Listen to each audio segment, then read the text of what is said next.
Good morning. It is Thursday and it's 4:30 in the morning, and I started to go to work, and I would say thank you God for opening my eyes.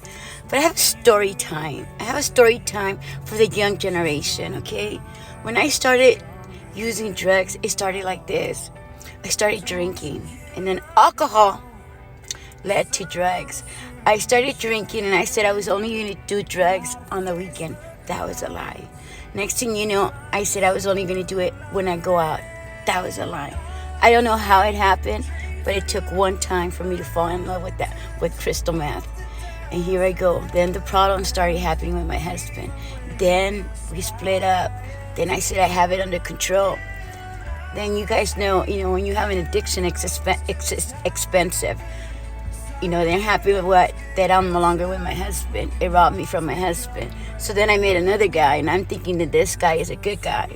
He is a good guy, but he couldn't be a good father or a good role model. So I'm not going to talk about him, but he's still on earth. I pray that he becomes a dad.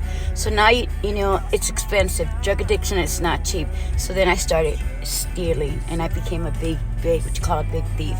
Knowing the only way I can steal if I would be high. So I use that as an excuse to get loaded, not knowing that it was going to rob me from my children, not knowing it was going to leave me in a jail cell, in a prison cell.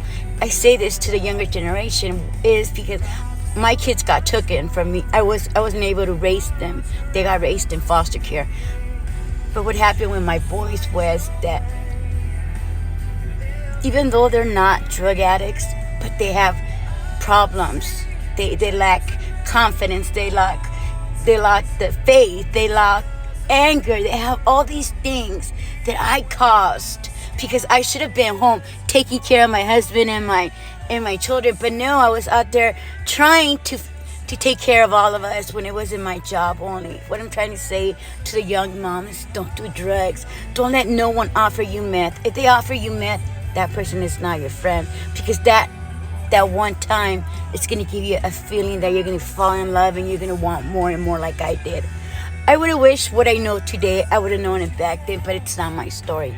My story is that I have 4 beautiful kids that got raised by other people. Thank you for the foster parents that they gave them love. But at the end of the day, my boys needed me, and I was supposed to be there. So now I see the consequences, the mistakes that I did with my sons, and I just want to tell all the younger generation, doing drugs is not cool. Doing drugs is not worth losing everything that you have. I'm telling you with experience.